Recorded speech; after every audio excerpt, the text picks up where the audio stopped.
Oi, nega. Puxa uma cadeira aí.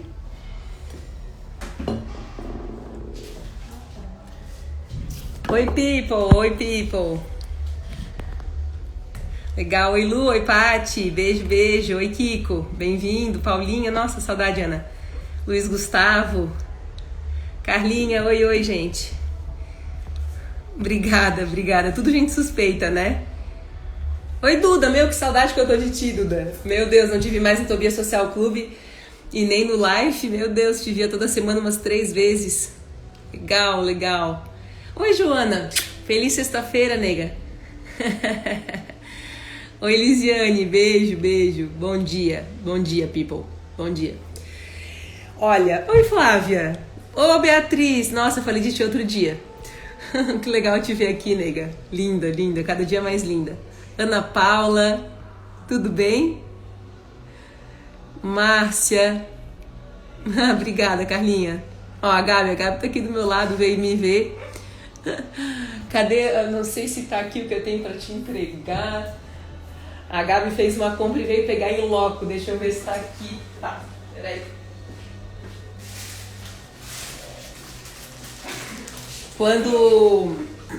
Antes de começar a nossa live, quando eu engravidei do Pretinho, eu tinha que inventar alguma coisa pra ele, né? Daí eu sei que a Gabi esses tempos aí sonhou que tava grávida, aí se empolgou. E olha se não é a coisa mais fofa. O moletomzinho e a calça, vai dizer que não é a nossa cara. Aí eu mandei fazer, tem mais 3 agora no estoque da época, olha isso. Ah! E aí a Gabi veio pegar, falei, Gabi, se tu quiseres pegar a tua encomenda aqui na Wild, ela veio. E veio assistir ao vivo a nossa live clássica de sexta-feira. People, tem tanta coisa acontecendo, tanta coisa, saudades mil também. Oi, Rafa, oi, Carol, saudade também, semana que vem eu organizo. É isso aí, bem isso. Então, demais, não é? É muito, ai meu Deus, esse moletomzinho aqui. Ah, e olha isso aqui, dentro do capuzinho também tem a oncinha. E aí o Pretinho tem várias fotografias, eu usava todo dia essa roupinha dele, né? Daí eu não resisti e comprei um estoque. Ai, ai. Então tá. Hoje o nosso assunto, eu considero um assunto assim, profundo pra variar, né? E mega sério. Antes, deixa eu fazer as atualizações aqui, né? A gente tá lançando agora em abril, já fizemos as primeiras entrevistas do Coworking da Wild, do Coworking Clínica. A gente acabou de assinar, né? A gente não assinou, mas a gente revisou o nosso primeiro contrato. Então a gente tá bem feliz, né? É gostoso ver as coisas pegando tração pelo nosso esforço, pelo nosso trabalho. Então, estamos encerrando a semana com coisas novas à vista, né? E o que eu queria compartilhar hoje? Hoje eu estava escrevendo a matéria da NSC e o nome foi Segundos Socorros, né? Na semana passada eu fiz um curso de primeiros socorros e eu fui fazer o cálculo de quanto tempo eu demorei para fazer esse curso. Foram 7 anos, 6 meses e 28 dias, desde o falecimento do meu irmão. E o Júnior, ele teve um infarto fulminante. E eu fiquei na época assim muito mexida, pensando que eu não sei se eu saberia o que fazer se alguém passasse mal do meu lado. E aí eu me prometi que eu faria um dia um curso de primeiros socorros e foi o que eu fiz na semana passada. Mas tem uma coisa que eu não sei se eu comentei com a gente e que foi muito forte, me aconteceu ontem à noite, mas forte de um jeito muito interessante e bonito, né? Quando o curso começou, eu finalmente percebi que eu estava preparada para fazer uma pergunta que eu não estava, até aquele momento, preparada para escutar a resposta. Eu acho que tem enfrentamentos, eu sinto, né, que a gente tem enfrentamentos que a gente não faz justamente por medo do que pode ser a resposta. E a gente fica fantasiando, né, as possibilidades de resposta. A gente fica imaginando, se eu perguntar qual pode ser a resposta. E assim que começou o curso, eu perguntei pro Lemos, né, que era o mestre de condutor do Primeiros Socorros do curso. Meu irmão teve um infarto fulminante. Eu podia ter feito alguma coisa? O que eu vou aprender nesse curso seria capaz de salvar ele, né? Eu não queria fazer essa pergunta, porque o que eu sabia, o que eu intuía, era que o infarto fulminante era uma coisa fulminante, acabou, né? E pra mim era muito mais confortável acreditar nessa possibilidade. E durante aquela semana, e o curso foi quinta e sexta, eu comecei a ter coragem de botar no Google o que acontece no corpo quando acontece um infarto fulminante. E de fato, dependendo do impacto, existia o que fazer. E às vezes não. Então ele disse, depende. Poderia ter feito alguma coisa ou poderia ter tentado tudo e não dar conta como foi o que aconteceu, né? Ele estava lá com muitas pessoas ajudando, né? Então realmente ele tinha que fazer a passagem dele. Mas foi muito duro, porque quando eu calculei o período, 7 anos, né, 6 meses e 28 dias, eu vi que eu não tinha sido covarde diante daquilo. É porque eu não tinha o preparo emocional para ouvir a resposta. E às vezes leva anos para a gente aguentar o tranco de saber a verdade, de saber os fatos. E ontem foi aniversário da minha... Oi, Leandra, que bom. Ontem foi aniversário do meu sobrinho, do Bernardo, foi fazer 8 anos. Quando meu irmão faleceu, ele tinha 6 meses, né? E eu liguei para dar os parabéns. E aí eu comecei numa super conversa longa com a minha cunhada e a gente se dá super bem, né? Uma pessoa super espiritualizada, e tem que ser, né? Aguentar um tranco desse aí é só no colo de Deus, da Nossa Senhora mesmo, né? E a gente começou a conversar, e aí, como é que tá a vida e tal? E quando veio, a gente passou quase uma hora no telefone. Fazia muito tempo que a gente não ficava fofocando assim tanto tempo. Mas a conversa, ela avançou para eu perguntar para ela outra pergunta que eu não tinha coragem de fazer. O que tinha acontecido? Como é que tinha sido, né? O que tinha... Se o Matheus estava perto ou não, se o B estava perto ou não, quem que chegou, quem não chegou. E ela foi me contando os detalhes do dia, né? E foi muito emocionante, assim, porque à medida que ela ia me falando, eu conseguia ver a cena, né, dele e de tudo, assim, porque eu conhecia a casa, conhecia ele, até o tom de voz, parece que a hora que ela me contou eu conseguia ver ele falando, assim, como aquele dia aconteceu.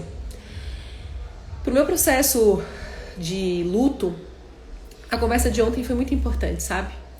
Eu fiz uma analogia, porque o que acontece, né? A nossa vida, ela é um livro, né? E o que o nosso inconsciente se encarrega de fazer? Quando a gente passa por um trauma muito forte, a gente não é que deixa de ter as páginas dos livros. O ego coloca algumas páginas, que são páginas especiais, que estão ali para fazer as vezes de uma página da vida mesmo. Então, vamos supor que eu estou escrevendo o livro da minha vida, eu estou na página 90, passo por um trauma muito forte, eu não dou conta de saber todos os fatos para escrever no livro, e o ego me manda como eu consigo contar o que aconteceu. E aí ficam páginas escritas por tudo que eu dou conta de compartilhar, que não necessariamente são os fatos, né? Quando a vida vai seguindo, lá pelas tantas, na página 200, tem assim: conforme o que está citado na página 91, e aí tu fala, ué, o que está mesmo na página 91? E a gente abre e vê que o que está sendo dito na página 200 não é a mesma coisa que está na página 91. Aí você fala, ué, não está coincidindo o que está dito que aconteceu e o que de fato está escrito. É quando o ego está preparado para fazer os enfrentamentos e as perguntas difíceis e descriptografar o que está criptografado na página 91 e na página 92, né? Eu lembro que quando eu aprendi na psicanálise, né, no curso que eu fiz de psicodinâmica, foi a minha área, assim, que eu falei, cara, psicanálise é um negócio incrível, e realmente o Freud explica, sabe? E ele conta o caso da menina, que foi o primeiro grande estudo de caso dele, que estava sendo atendida pelo Dr. Breuer, que era um dos mestres dele, e o Dr. Breuer não conseguia mais conduzir o atendimento da Ana, né? O que estava acontecendo? Ela era uma menina que fisiologicamente estava perfeita. Ela conseguia, no exame oftalmológico dela, enxergar, mas ela dizia que não conseguia ver, né? Na página 201 dela tinha, ela consegue ver, mas na página 91 dizia, eu não consigo enxergar. Então as coisas não coincidiam. Os dois corpos, né, não estavam conectados. O físico e o emocional, eles não estavam alinhados, né? E o Breuer se encantou muito com a menina que estava ali, né? E ele foi falar pro Freud, eu não tô dando conta, mas eu acho que tu, do teu jeito, pode atender e conhecer o caso da Ana. Inclusive tem no Freud Além da Alma, que vale muito a pena para quem gosta dessa área, assim, da autopesquisa, né? E quando o Freud foi conversar com a Ana, ela foi contar como ela conseguia contar. Ela falou o que ela tinha estrutura para dizer. E ela disse que no dia do falecimento do pai dela, um médico tinha batido a porta dela às 3 horas da manhã, convidando ela a ir ao hospital para reconhecer o corpo do pai, que tinha falecido então no hospital. Ela se arrumou, foi até o hospital, disse que ficou muito incomodada porque nesse hospital tinha música e as enfermeiras eram muito oferecidas, e foi reconhecer o corpo do pai, que estava de fato estarrado lá na cama, enquanto as enfermeiras oferecidas estavam em volta e a música continuava tocando muito alta. E o Freud, que era um cara grossão, né, que não se emocionava com o drama, estava ali só para escutar os fatos, achou tudo estranho. Na época do Freud, os médicos eram considerados deuses, né? Era uma coisa assim, uau! E ele disse, só uma coisa, não estou entendendo, um médico foi às 3 horas da manhã na tua casa? Não foi um policial, não? E ela disse, não foi um policial, imagina, foi um médico. Peraí, essas enfermeiras não eram um prostíbulo? E ela, não, imagina, né? E o Freud já tinha sacado que o que ela dava conta de contar não coincidia com o que de fato tinha acontecido. E aí ele pressionou ela a contar a verdade, né? Muito nervosa, ela disse, não, tu tá errado. E daqui a pouco ela confessou, tá, é isso mesmo, esse é o fato. Ela conseguiu ver. E aí foi literal, naquilo que o fisiológico dava conta, o emocional também passou a dar conta. Ali surgiu muito do evento da psicanálise e da própria catarse, né? Sabe aquela hora que a gente fala, tá bom, vou confessar, ou que a gente passa o medo de dizer a verdade, ou de fato tirar a mão de frente e falar, ai meu Deus, o que eu tenho que ver, né? E muitas coisas são difíceis, né? Porque tem coisas que nós não temos preparo para olhar e que demandam, de fato, um ano, 2, 3, 7 anos, 6 meses, 28 dias, até que eu pudesse perguntar para ela, tirar as mãos dos meus olhos e falar o que aconteceu naquele dia, né? Para que eu possa reconstruir esse capítulo dentro do meu livro. Peraí, vou te pegar uma aguinha.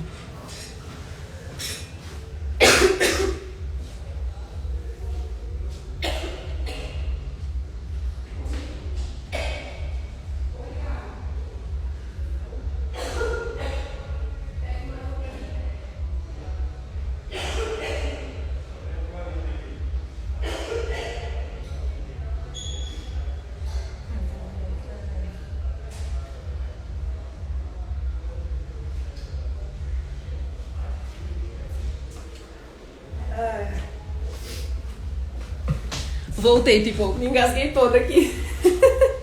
Muita emoção, muita coisa saindo, né? Ai, ai. Vou pegar mais água. Tudo bem? E eu acho, assim, a minha sensação diante desses enfrentamentos, né, é que a base das relações, ela se constitui dentro do diálogo sobre os fatos, né? E de longos cafés com os fatos. Então a conversa de ontem à noite foi não tão longa, 1 hora, mas foi fazendo uma avaliação sobre tudo que eu preciso perguntar para entender, né? Então qualquer que seja a situação na nossa vida e que tenha na linha do tempo, né, uma desconexão entre o que eu digo que vejo e que não consigo enxergar, vai demandar diálogo, vai demandar perguntas, enfrentamentos. Eu lembro que a minha mãe me contou, minha mãe e meu pai me contaram, quando eu era adolescente, que na época que a minha mãe engravidou de mim, que eles tinham pensado em fazer um aborto. E que minha mãe e meu pai marcaram o tal do aborto, foram no que era... Obrigada, amor da minha vida. Foram, né, no que era clandestino lá. E que na hora em que ela chegou na mesa da cirurgia lá, ela desistiu, graças a Deus, né, people, cá estou. E eu já sabia dessa história muitas vezes. Eu já tinha escutado um monte e nunca tinha me constrangido diante dela, assim. E até hoje não é uma coisa que eu culpo minha mãe, meu pai, tanto é que não fizeram, né? Eu tô aqui, então só tenho que agradecer por terem desistido da ideia. Mas quando eu comecei a estudar meu próprio processo emocional, eu percebi que o meu traço era um traço assim, que eu me sentia culpada por existir, né? Sei lá, imagina assim que se os nossos pais querem se separar e a gente nasce, a gente fica culpado por eles estarem juntos, né?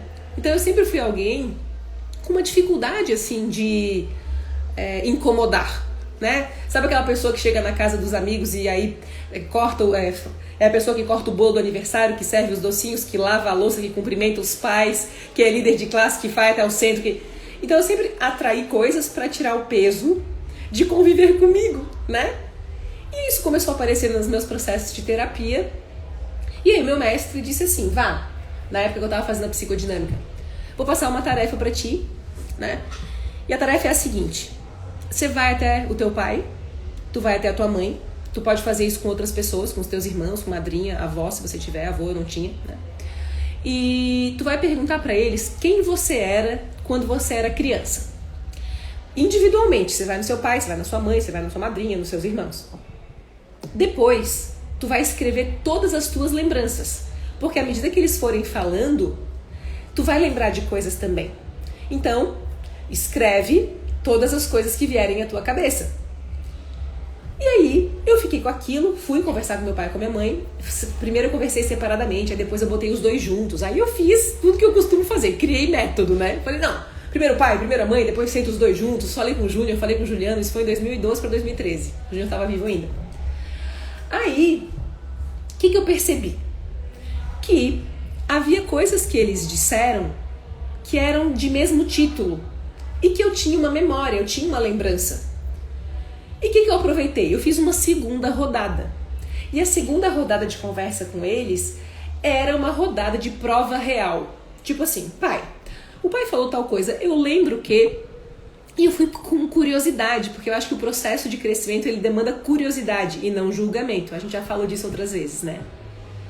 E nessa rodada de prova real, eu aproveitei para perguntar para minha mãe e para o meu pai sobre a história do aborto, né? Eu falei, ô pai, olha só, a mãe uma vez me contou que vocês passaram por isso. Como é que foi pra ti, né? E escutar a versão do meu pai foi uma coisa fantástica, porque ele adicionou coisas. Sabe quebra-cabeças? Sabe quando tu consegue encaixar aquela pecinha que faz a forma do que tá na foto do quebra-cabeças aparecer? E daqui a pouco eu fui falar com a mãe. Falei, mãe, olha só, tu me contasse tal coisa. O que realmente aconteceu? Como é que foi? Me conta isso. E como é que o pai reagiu? E aí eu perguntei pro pai como é que a mãe tinha reagido. E eles estavam super alinhados. Só que, a mesma história os dois contaram. Só que um trouxe um detalhe e o outro trouxe outro detalhe. E pra mim foi importante eu entender e juntar essas peças, né? Eu sinto que, portanto, né?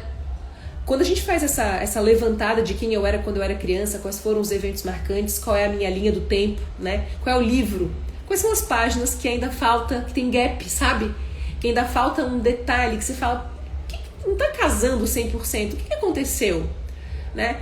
Claro que falar sobre o passado é muito mais fácil, eventualmente, do que falar sobre o presente em algumas coisas, mas o que eu sinto hoje é que, por exemplo, o fato de eu ter falado com meu pai e minha mãe sobre esse tema específico fez com que eu tivesse mais musculatura para falar sobre outros assuntos, que eventualmente podiam ser mais ou menos constrangedores, né?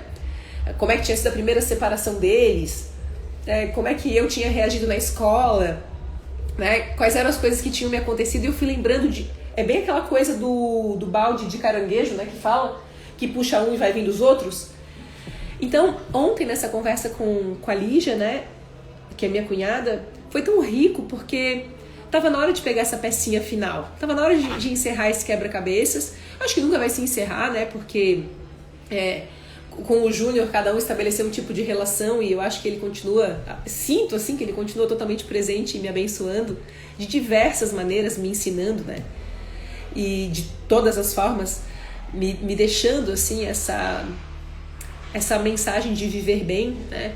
No curso de Primeiros Socorros, naquela semana, e óbvio, não existem coincidências, apareceu nas lembranças do Facebook uma fotografia minha numa campanha do Instituto, e a campanha dizia livre para escolher o que fica.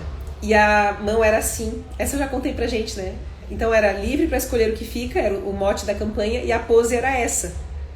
E eu, em curso de Primeiros Socorros, na sequência, isso foi antes do curso, eu mexendo com coisas do luto na terapia e tudo. E quando eu vi aquilo, eu falei, é isso, eu tenho que fazer a massagem no meu coração, né? Tá virado pra mim, eu tenho que me cuidar, eu tenho que me colocar em primeiro lugar. E, inclusive, é nisso que eu tenho trabalhado essa semana. Essa perspectiva também das conversas que eu me devo, comigo mesma, né? Com as páginas que eu ainda preciso completar. Peraí, turma, eu me engasguei de novo. Eu ando no engasgo, people.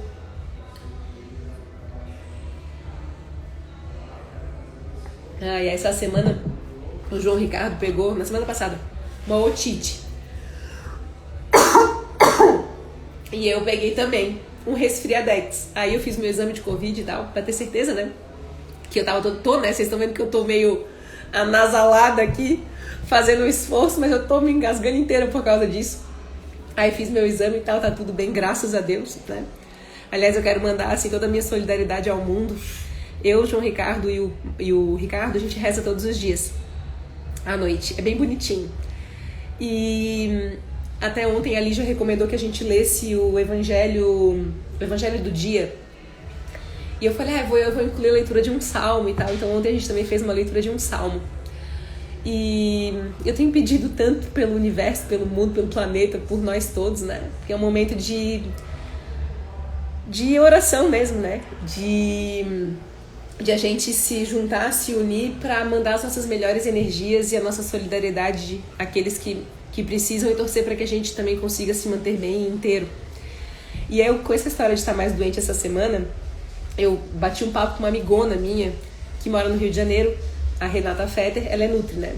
Eu falei, Rê, putz, eu tô assim, que loucura, meu sono tá totalmente quebrado. Hoje eu acordei às 2 horas da manhã, anteontem também, e ontem também, anteontem 4 e pouco. Eu tô assim, toda com dificuldade de respirar, meio tossindo e tal, né?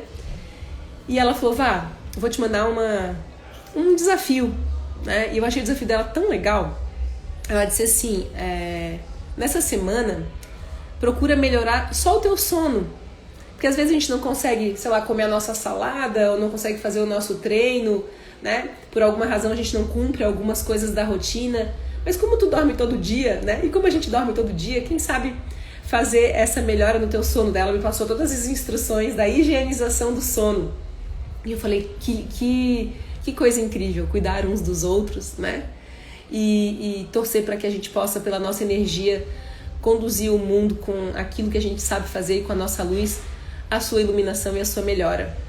Eu tenho achado tudo tão emblemático, people, porque quando eu vejo assim, né, que tá faltando oxigênio, daí eu penso no desmatamento, daí eu penso nas máscaras e eu falo, tá sendo tão literal, porque a nossa transparência, a nossa autenticidade é uma necessidade para o nosso crescimento, né? As nossas confissões das nossas vulnerabilidades e o enfrentamento dessas perguntas difíceis, como eu compartilhei hoje, a gente tem que se encorajar de fazer. E nunca foi tão literal o uso de máscaras, né? O quanto isso está ensinando pra gente, o quanto é difícil carregar uma estrutura que não pertence a nós, né? Pra mim essa é uma analogia muito importante, né? De, poxa, por que nós estamos precisando tanto das coisas, desde respirar, e quando é que a gente se dá esse espaço de respiração, né? E como é que a gente agradece aquilo que nos traz oxigênio gratuitamente, né? Essa abundância tão maravilhosa, como é que nós temos tratado, né? E as máscaras, quais que nós ainda precisamos retirar, né? Porque essa é tão literal e nos cobra todos os dias esse preço de ter que se cobrir, né? Para esconder o quê? Meu Deus, né? Claro que não tô falando da doença, né? Tô falando o que nós ainda estamos escondendo e não enfrentando dentro do nosso livro. People, alguma pergunta? Deixa eu ver que vocês me mandaram aqui. Pretinho tá bem, hoje tomou 2 vacinas. Tá melhorando também, não tá 100% ainda. Ontem nós fomos ao pediatra, né? Para ver se tá tudo direitinho. Ele cresceu 2 centímetros, tá com 88 centímetros de metideza. E tá super bonitinho, tá tudo bem. Mas ele tá medicado, né? Tá tomando antibiótico, tá tomando corticoide pra melhorar. Eu tô tomando antigripal, né? Porque é uma gripe mesmo. Graças a Deus não era Covid, de novo. Ai, Keila, poxa, saudade de ti, nega. Saudade. E, poxa, Keila, tu tinhas que vir aqui conhecer o salão de beleza da Weil, cara. Nossa, total. Me manda uma mensagem pra gente se visitar, né? Renata Fetter, a Renata Fetter é sensacional. Não sei se ela tá aí hoje, mas a Rê Fetter, ela é uma nutri incrível, mora no Rio de Janeiro. E é com ela que eu vou revisar o 273 semana que vem, pra gente poder começar a rodar o nosso pilotão. Oi, Si! Oi, Emerson, querido! Desde que idade teve essa impressão Qual impressão, Carlinha? Eu sempre fui, assim, uma inconformada com o sofrimento. Eu não acho que a gente nasceu, sinceramente, não suspeito nem um pouco que a gente tenha sido feito para o sofrimento. Eu suspeito que nós tenhamos sido feitos para a evolução. E eu sempre senti que é muito digno e muito honroso, muito íntegro, quando eu disponho dos recursos para enfrentar meus monstros, né?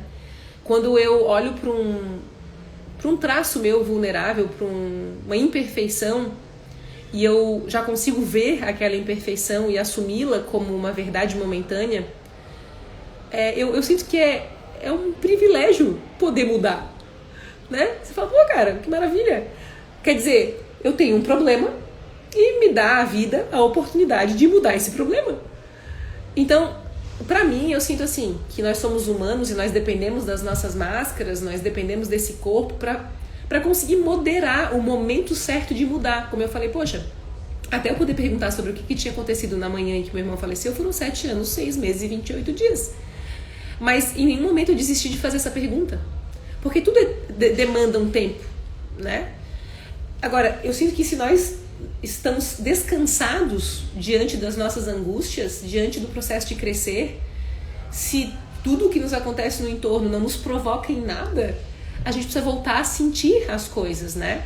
Porque nós somos feitos da nossa emoção também. O nosso corpo fisiológico, ele carrega um corpo das nossas emoções que veio conosco para nos auxiliar nesse processo de ampliação da melhor forma de existir. Mas peraí, qual é o pressuposto? Que a minha missão é, em expandindo a minha consciência, desfrutar da harmonia que existe em tudo na natureza, né? Então eu penso, pô, realmente, né? O quanto eu desfruto do que a natureza já me proporciona, como eu tenho escolhido viver, né? Para evoluir, né? Como é que eu abraço a minha angústia, porque quando eu tô angustiada, eu penso, cara, que maravilha, dói, é horrível, é péssimo, a gente fala, não quero viver isso, mas é impressionante o quanto depois de ter o ahá, depois de ter o insight, como cada uma das marteladas na pedra fez sentido para que ela se rompesse. E para mim é íntegro, é honroso, é privilégio poder aceitar um defeito e transformá-lo, né? Eu tava pensando assim, né? Eu sou uma grande apaixonada por empreendedorismo, sempre fui muito empreendedora, é um traço meu, né? De tudo que me aconteceu me transformou nessa empreendedora, né? Que eu sempre fui, assim. E eu comecei a perceber que é um vício trabalhar, né? Você fala, meu Deus, toda hora eu quero um novo negócio, toda hora eu quero uma nova ideia. Essa é uma virtude, mas também isso é uma virtude, mas também é um defeito. E na hora que eu comecei a ver que isso era um defeito, por quê? Sabe quando a gente ama muito fazer uma coisa que a gente esquece da outra? Então tem dias, e eu tô trabalhando isso agora, no meu processo terapêutico, que eu realmente trabalho 15 horas. Aí, essas horas extras, eu faço em 15 horas em que horas? As horas que eu tô com meu filho, essa aí eu tô bonitinha, cara. Olha, é redondinho, é sagrado. Mas de madrugada eu trabalho, e tá errado, sabe? Você fala, meu, eu estou esquecendo outros papéis de vida em detrimento desse vício, dessa paixão. Eu tenho que dar limite pra isso, senão eu vou entrar em descompasso, né? Ah, tá. Eu descobri então que eu sou muito, muito apaixonada demais por isso e esqueço o outro ponto. É um defeito, é um problema. Mas porque eu reconheço, eu posso mudar isso. Então, hoje de manhã, eu pensando, né? Esse é o meu aprendizado desse momento da minha vida. Que nem sempre o mundo me pressionou, people, a trabalhar 15 horas. Nunca ninguém me exigiu que eu ficasse 12, 8, 15, 20 horas. Nunca ninguém disse, você deve fazer isso ou não deve. Esse é o certo ou esse é o errado. É simplesmente uma roda que já gira tão redondinha, que aí quando a gente olha a roda que tá quadrada ainda, a gente fala, deixa eu continuar na roda redondinha. Porque aqui dá muito mais prazer. Lógico. Mas eu sempre quis enfrentar meus desprazeres que se tornam rodas redondinhas depois. Então também sinto que a gente deve encarar como honroso, como privilégio, como capacidade de conquistar a integridade, aceitar os nossos problemas e transformá-los. Isso é sorte que a gente tem, né? Deixa eu ver se vocês me mandaram alguma pergunta. Desde quando eu acho que eu sou motivo dos meus pais estarem juntos?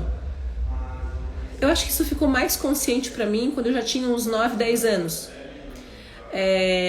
Porque parte do que eu escutava era que quando a minha mãe engravidou, eles estavam querendo se separar. E foi nessa fase que eu descobri, que a minha mãe me contou isso. 8, 9, 10, 11 anos ali. Não lembro exatamente a data. E eu comecei a refletir, poxa, mas como assim? E lógico, quando meus pais se separaram a primeira vez, eu fiz tudo para eles ficarem juntos, como qualquer filho faz, né? Eu não tinha essa consciência de que eles se davam mal. Eu não sabia o que isso significava, que eles não estavam felizes um com o outro. Eu queria que eles ficassem juntos, porque o meu pai, a minha mãe, né? Eu tava ali só querendo o meu prazer de vê-los juntos, mesmo que eles estivessem pagando um preço alto para isso. Eu não tinha essa capacidade de análise que eu tenho hoje, depois de tanto tempo, né? Mas eu comecei a perceber que eu carregava a responsabilidade de fazê-los felizes. E esse era um contrato pesadíssimo pra minha vida, né? Porque se eu tenho que fazer meu pai e minha mãe feliz, não necessariamente eu botava na minha matemática que eu tinha que ser feliz antes. Então, às vezes, o preço era caro, era alto, né? Abrir mão, como eu tô falando, abrir mão de coisas pra mim em detrimento de coisas pros outros. E esses outros eram meus pais, né? Que eu não só queria ver junto, como sentia lá na minha alminha que eu tinha responsabilidade de fazer ser felizes, né? E de fazer que ficassem juntos, porque afinal de contas, se eles ficaram juntos por minha causa, eu tinha que ser boa o suficiente, eu tinha que ser especial, né? Eu tinha que ser alguma coisa que valesse a pena, né? Então minha autoestima sempre foi baixinha, né? E a autoconfiança grande e alta, porque eu tinha que dar conta de tracionar, de ser o suficiente para que eles não se separassem. Mas uma coisa é uma coisa, outra é outra.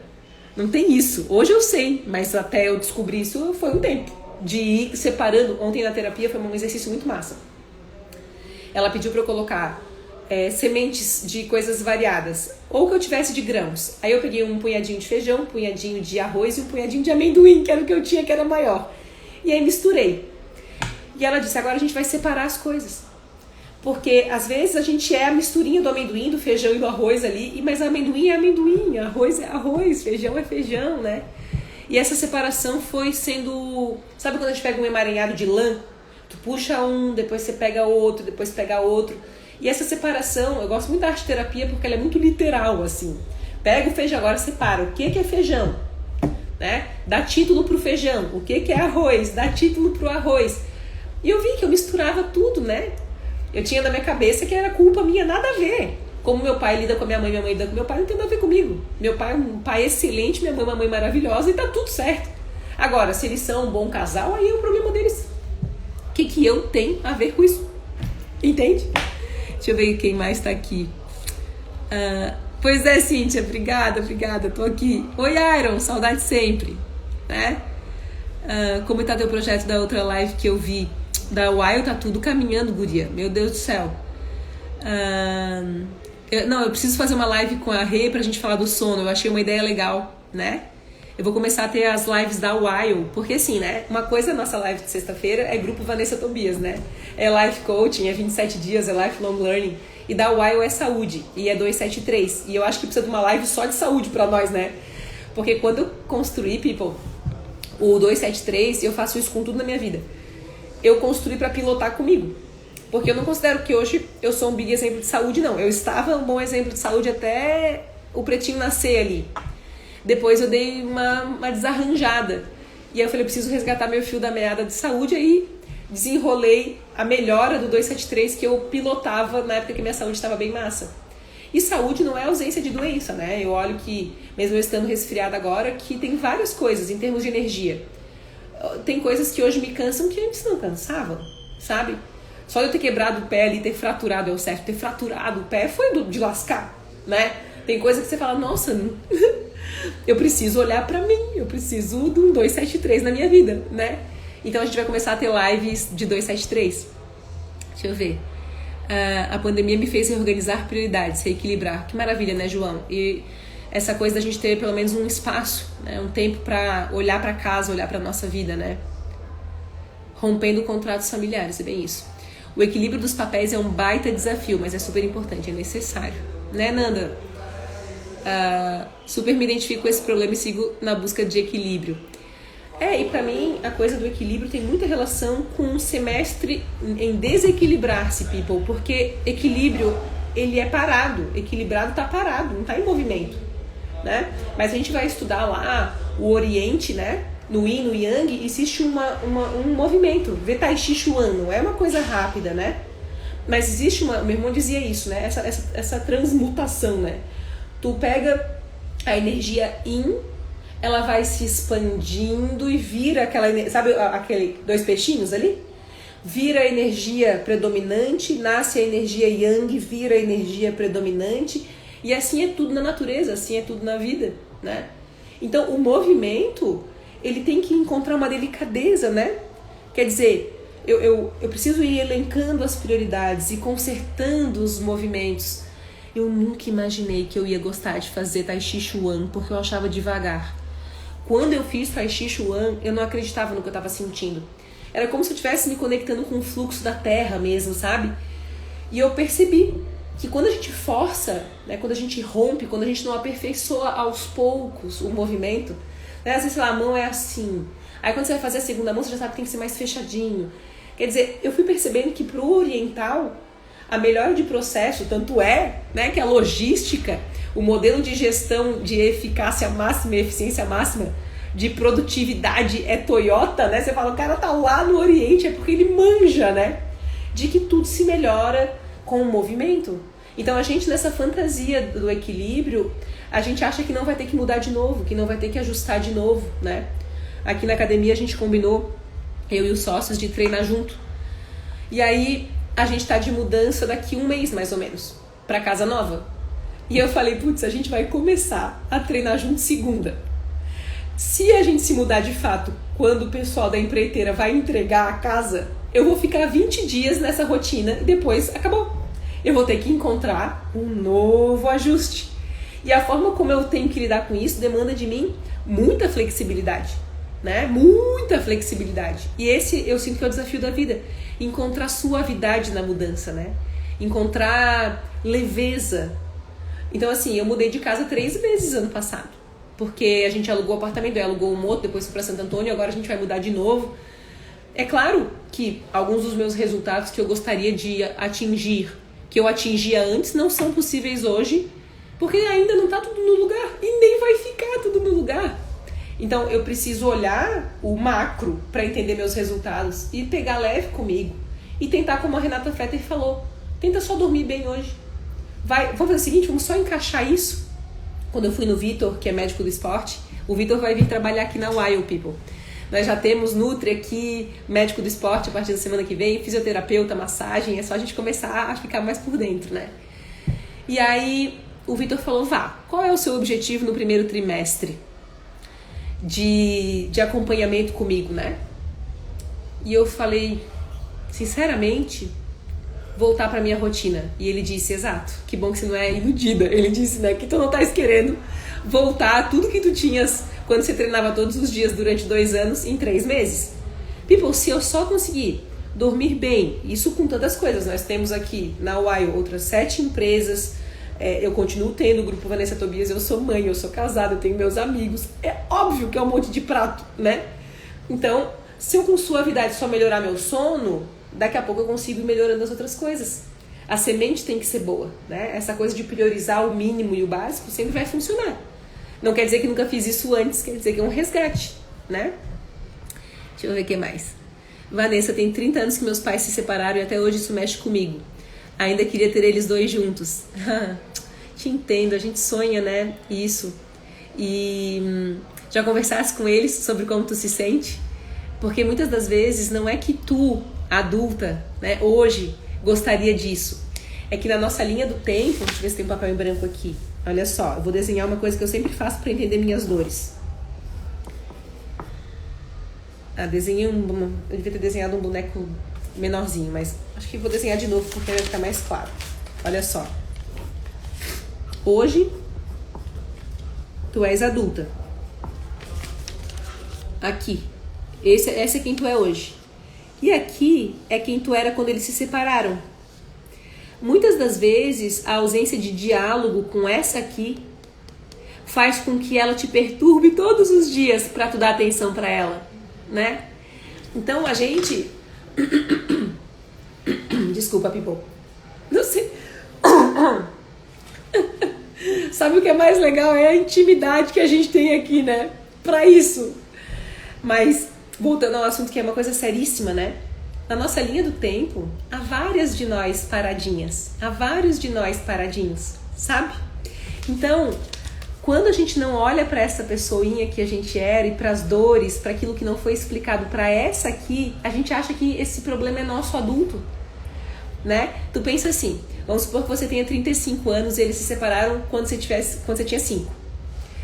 Uma mulher, né, de 35 anos, eu com 37, quase 38 anos, semana que vem é meu nível, hein, people? Sábado. Uma pessoa adulta, eu já entendo uma separação. Uma criança não entende a separação. Mas se eu nunca parei para olhar essa dor que eu carrego, para dialogar com eles, para tomar um café com os fatos, que é a nossa conversa de hoje, toma um café com os fatos. A gente acha que com 40 anos ainda está estressado com uma coisa que aconteceu quando a gente tinha 5. E não é. É que a gente ainda precisa dar atenção a pedacinhos de nós que ainda tem a pecinha para encaixar, né? Então, marca uma conversa com o outro, pergunta como foi, o que aconteceu, diz como tu se sentiu. Teve uma vez, vou te dar um exemplo, uma vez meu pai e minha mãe brigaram, tiveram uma discussão antes do Dia das Mães, e no Menino Jesus tinha apresentação de dança, e eu fazia dança.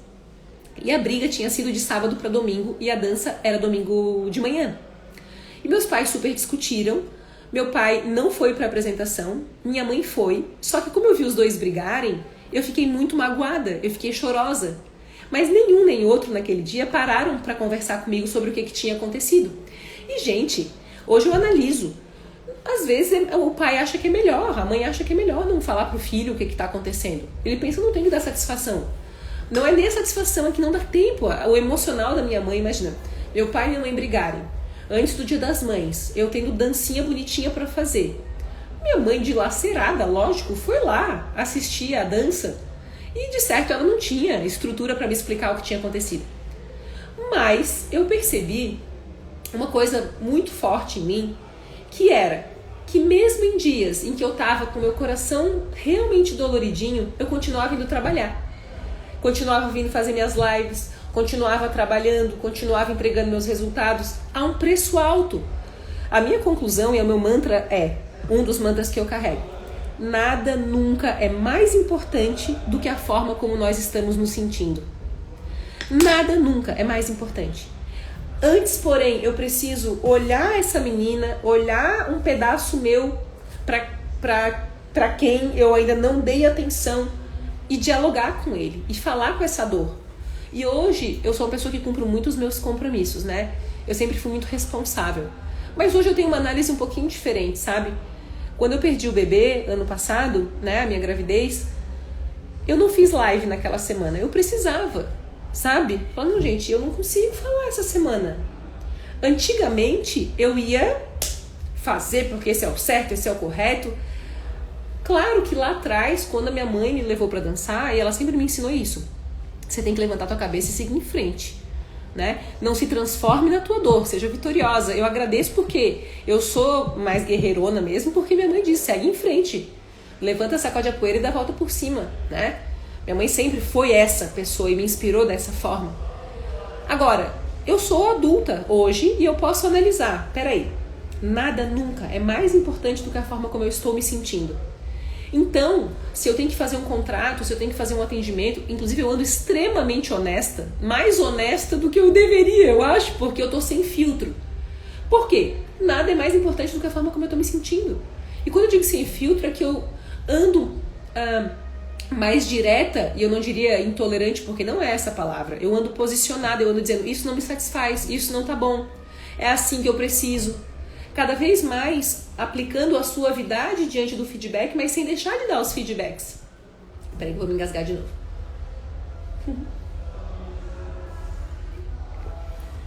Então, assim, parte do nosso crescimento, né? Eu sou arianíssima, dia 27 tá aí, né? Eu sinto que tem essa relação, né? De a gente ignorar como nós estamos nos sentindo diante de várias relações, sabe? Pô, tô olhando um negócio, eu não acho isso certo, eu não vou dizer nada. É que a gente, claro, a gente às vezes fica confuso, às vezes a gente fica surpreso, às vezes alguém nos, sei lá, dá um feedback, uma coisa, ou sabe que quando alguma coisa acontece, tu fala, pô, não tô entendendo o que tá acontecendo, como assim? E a gente demora pra digerir, Mas depois que digere, a gente tem que mudar. Porque sabedoria, people, não é só ter experiência na vida. Sabedoria é aplicar a experiência. Ah, eu vivi um negócio que me machucou, tal. Beleza, agora vai fazer diferente, né? Porque vai aplicar, vai ter sabedoria. Saudade do curso que eu fiz seu e não terminei. Meta de vida é fazer um curso seu e terminar. Vem, Ananda. Deixa eu ver.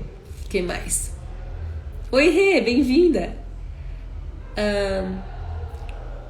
Fer Hartmann, super ariana. As arianas se admiram, né? Coisas de arianos. People, é isso.